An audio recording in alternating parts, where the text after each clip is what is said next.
우리가 2주 됐나요? 그 여름 수련회를 힐링이란 주제로 했는데요. 이번에 저는 이 치유와 또 회복의 의미에 대해서 생각하게 된 그런 시간이었습니다. 우리가 산다고 하는 것이 이 참 상처와 좌절이 끊이지 않는 그런 인생이지 않습니까? 그래서 우리가 그럼에도 살고 있다고 하는 것은 매일 누군가를 통해서 치유를 받고 있기 때문에 가능하다는 것을 알게 되었습니다.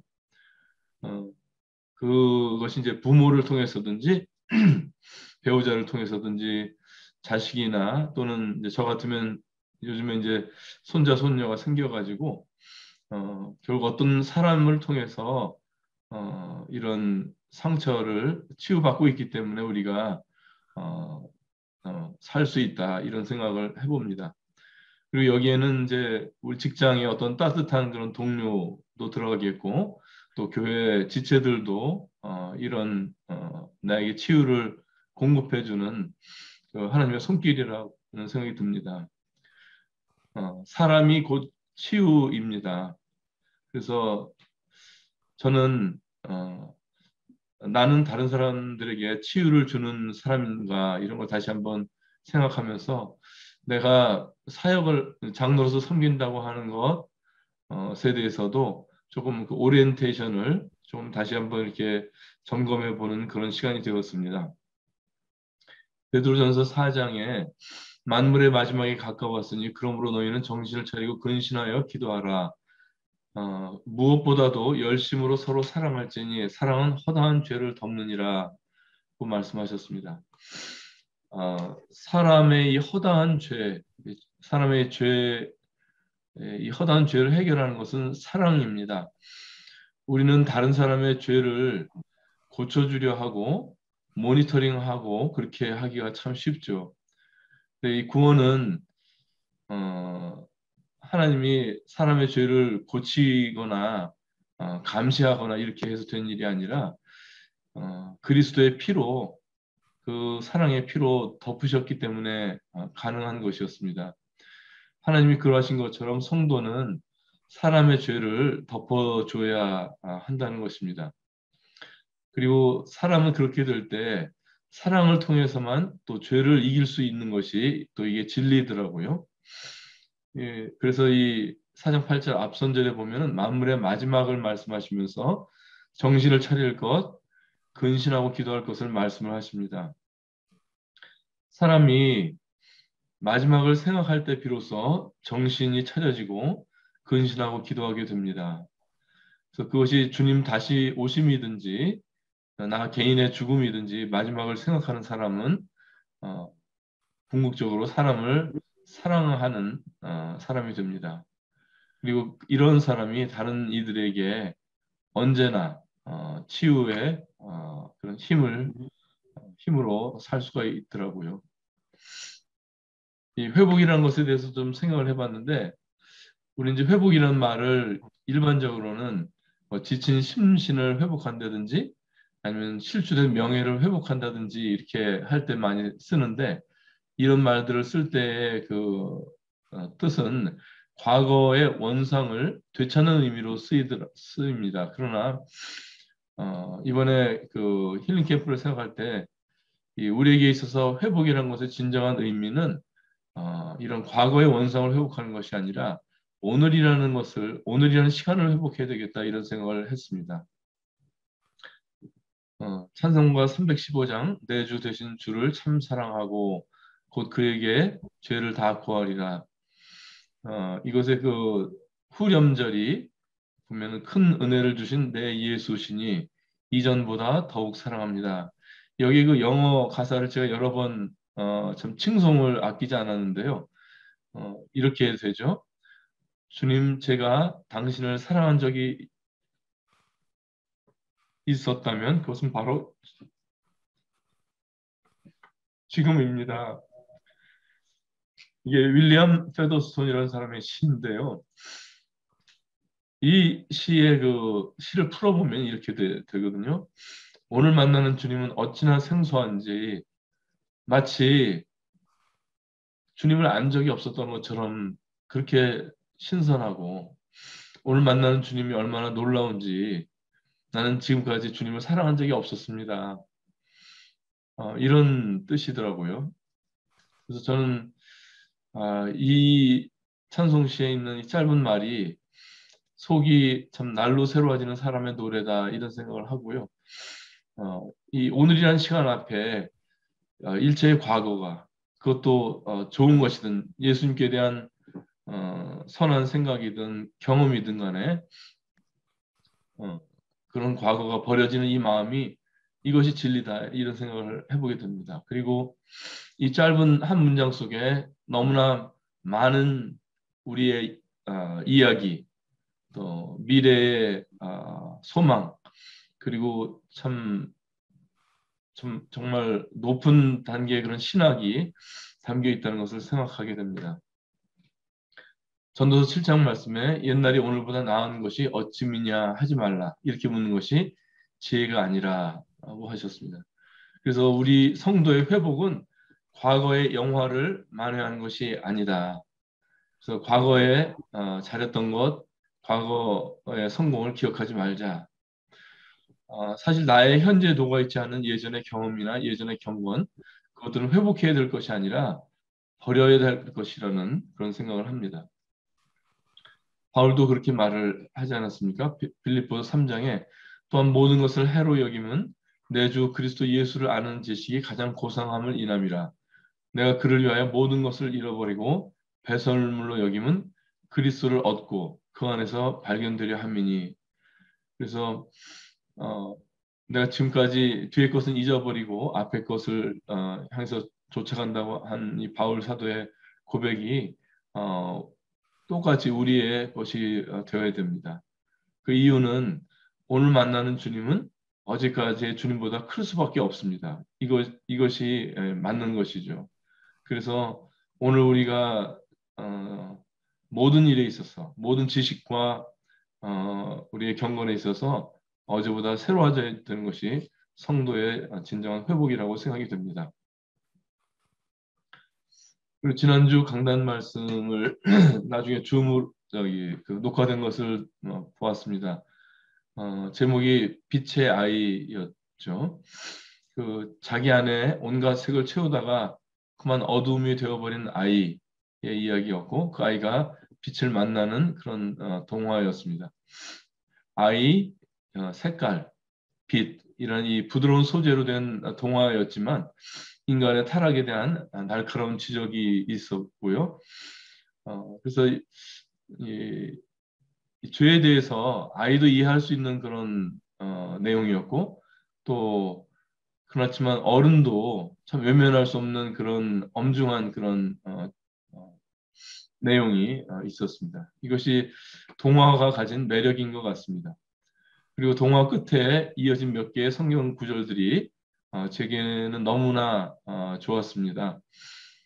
아무리 예쁜 색을 채워도 검어지기만 하는 아이, 그 절망적인 상태 인간을 구원한 것이 무엇인지에 대해서 다시 한번 이렇게 상기하게 해주었습니다. 그리고 또 요한복음 1장 말씀이 생각이 나더라고요. 그분 안에 생명이 있었으니 이 생명은 사람들의 빛이라. 빛이 어둠에 비추되 어둠이 깨닫지 못하더라. 그 어둠에 있었던 그 아이에게 이 빛이 비쳤던 것을 이렇게 또 연상을 해보았습니다. 저는 지난주에 빛이 충만한 곳을 다녀왔습니다. 섬전도에 세 번째 참여하게 됐는데요. 이 코로나로 중단이 되었다가 3년 만에 재개가 되었습니다. 80명이나 되는 대규모 인원이었고요. 이번에 간 섬은 청산도였습니다. 섬 중에 꽤 잘 알려진 이름이죠. 이게 서편제 촬영지로 유명해진 곳이고 2007년도에 그 슬로우 시티로 지정받은 곳이라고 합니다. 우리 교회에서는 총 11명이 참가를 했고요. 이 섬전도의 전체 팀장은 김제교회 이완성 형제님이시고 의료팀장은 진주의 송인현 형제님이십니다.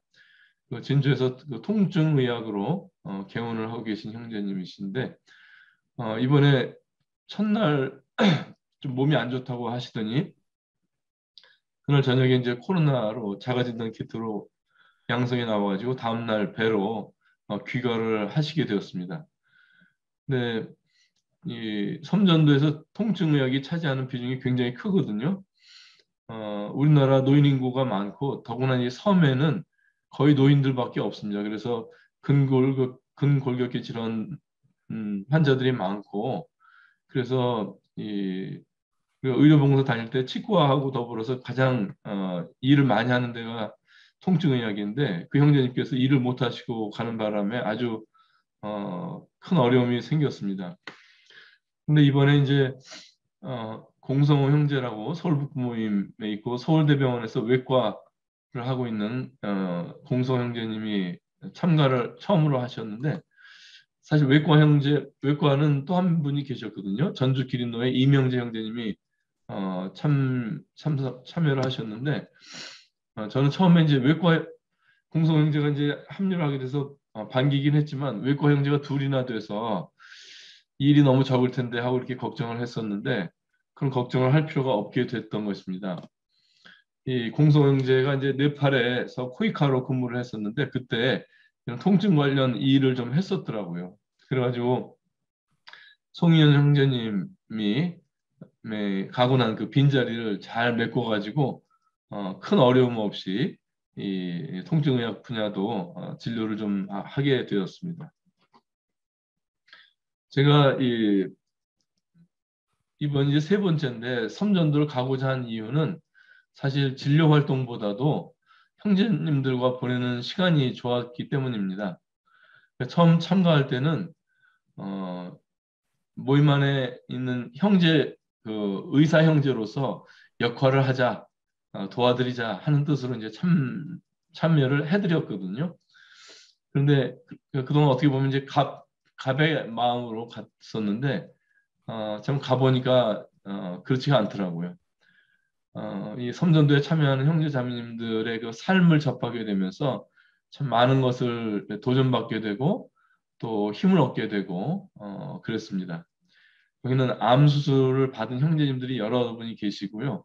사기암으로 수술 받아보지도 못하고 투병 중인 형제님도 참여를 하셨고요. 요즘에 자식 겨우 한둘 낳아서 기르는 이 세대에 13명을 낳아 기른 가정도 있고 또 9명이나 자녀로 입양해서 기르고 있는 형제도 만나게 됩니다. 그래서 내가 믿는 이 믿음에 있어서 이 믿음의 증인들과 같은 분들 그런 분들과 함께 있는 것이 참 행복하였습니다.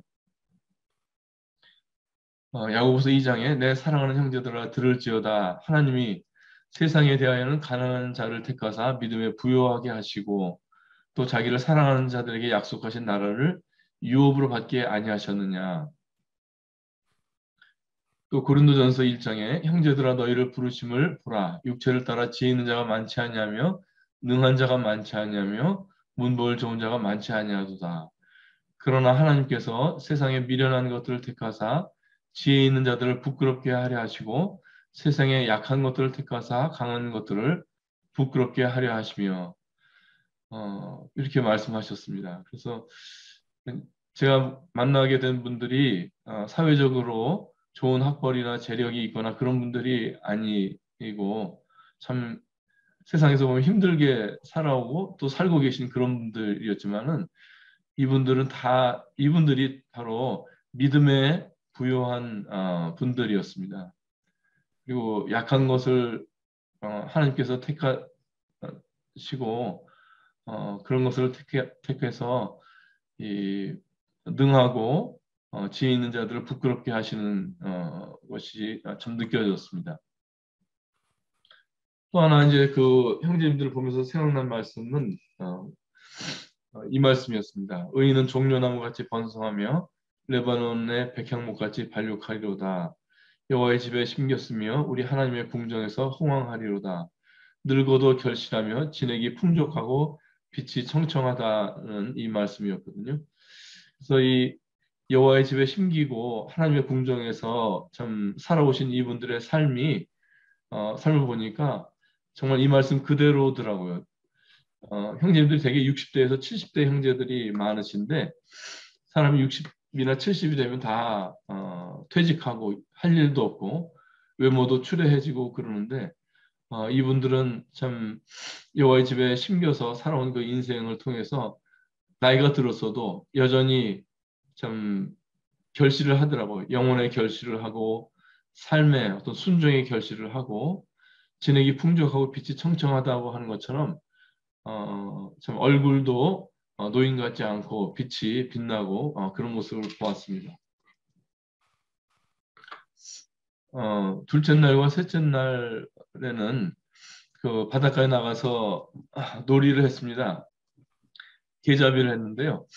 게 잡는 것도 재밌었지만 그 한두 시간 내내 참 어른들이 아이들 때 같이 웃는 것이 참 좋았습니다.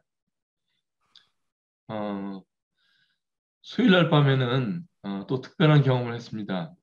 은하수를 보았습니다. 은하수를 보신 것이 언제인가요? 그냥 그저 와, 그 무수한 별들 앞에 이 외마디 탄성밖에 나올 것이 없더라고요. 이 창조의 광대함 앞에 사람의 이 공교한 언어들은 힘을 잃어버리더라고요. 그래서 오늘날 이 과학 문명의 죄는 이 밤 하늘의 별을 잊게 만든 것이다. 이런 생각을 했습니다. 그래서 창조주를 디스플레이하고 있는 이 밤하늘 대신에 온갖 인공의 빛으로 채운 것, 이것이 바로 도시의 죄라고 하는 이 그 속에 우리가 살고 있다고 하는 것이 참 새삼 안타깝게 생각이 되었습니다. 그 오는 날 마치고 오는 날 오전에는 관광을 하였습니다. 그 서편제 길을 여러 선택이 있었는데 저희는 이제 서편제 길을 갔었습니다. 근데 그 길 입구에 보니까 이 코스모스가 이제 언덕에 피어 있더라고요. 그리고 그 언덕 아래로 이제 섬과 바다가 내려다 보였습니다. 그 약간 경사진데다가 여름 햇빛이 내리쬐는 그 한가한 섬의 길, 그다음에 파란 바다, 그리고 파란 하늘, 그리고 너무 아름다워가지고 이거 웃어야 될지 울어야 될지 참 그럴 정도로 너무나 마음에 그 충실함이 느껴졌습니다. 빛으로 충만한 그런 시간을 보냈습니다. 그 이번 섬전도가 저로서는 그 일은 제일 적었습니다. 환자 수가 제일 적었거든요. 근데 환자 수가 많았던 다른 때의 그 관광 시간과 다르지 않게 똑같은 기쁨의 시간으로 보상을 받았습니다. 그래서 포도원에 제일 늦게 들어왔는데 일찍 들어와서 일했던 사람들과 똑같이 한 달란트 받은 그런 기분이었습니다. 그 여행이든 무슨 봉사활동이든 사람이 자기 일상으로부터 벗어나면 행복을 느끼죠. 근데 저는 그 이상의 경험을 이번에 했습니다. 군산 번영로 교회 방문부터 해가지고 섬전도까지 치면 5박 6일의 시간이었는데 유튜브를 잊고 산 시간이었습니다. 요즘에 뭐 아이나 어른이나 할 것 없이 유튜브에 어, 뭐 중독돼 있거나 아니면 많이 의존이 돼 있죠. 뭐 정보를 얻거나 즐거움을 얻는 데 있어서 유튜브에 많이 의존돼 있는데 유튜브가 전혀 생각이 안 났습니다. 그래서 참 이 땅의 일들 또 사람 연수가 70이요 강건하면 80이라도 그 연수의 자랑이 수고와 슬픔이라고 하셨는데 이 모든 수고와 슬픔을 잊을 그 천국이 어떨 것인지에 대한 어떤 체험으로 이번에 제게 남았습니다. 이사야서 65장에 보라 내가 새 하늘과 새 땅을 창조하나니 이전 것은 기억되거나 마음에 생각나지 아니할 것이라 너희는 나의 창조하는 것을 인하여 영원히 기뻐하며 즐거워할지니라 하셨습니다. 그래서 우리 교회가 이런 천국의 미리 보기가 되기를 바란 마음을 좀 이번에 새롭게 하게 됐고요. 그리고 이런 일에 있어서 우리가 서로에게 치유가 되고 또 믿음이라는 것, 이 참 영원한 것 중에 하나인 이 믿음이라고 하는 것, 이 일에 있어서 우리가 피처에게 이런 믿음의 증인들이 되기를 바라는 그런 마음이 생겼습니다. 그 빛의 아이들 뒷부분에 나온 성경 구절 109절을 읽고 마치도록 하겠습니다. 다시 밤이 없겠고 등불과 햇빛이 쓸데없으니 이는 주 하나님이 저희에게 비추심이라. 다시는 낮에 해가 내 빛이 되지 아니하며 달도 내게 빛을 비추지 않을 것이요 오직 여호와가 내게 영영한 빛이 되며 내 하나님이 내 영광이 되리니 다시는 내 해가 지지 아니하며 내 달이 물러가지 아니할 것은 여호와가 내 영영한 빛이 되고 내 슬픔의 날이 마칠 것임이니라. 저가 빛 가운데 계신 것 같이 우리도 빛 가운데 행하면 우리가 서로 사귐이 있고 그 아들 예수의 피가 우리를 모든 죄에서 깨끗하게 하실 것이요. 예수께서 또 일러 가라사대 나는 세상의 빛이니 나를 따르는 자는 어두움에 다니지 아니하고 생명의 빛을 얻으리라. 너희는 다 빛의 아들이요 낮의 아들이라. 우리가 밤이나 어두움에 속하지 아니하나니 그러므로 우리는 다른 이들과 같이 자지 말고 오직 깨어 근신할지라. 예, 성도님들 다음 주에 건강한 모습으로 다 뵐 수 있기를 바랍니다. 예, 이상입니다.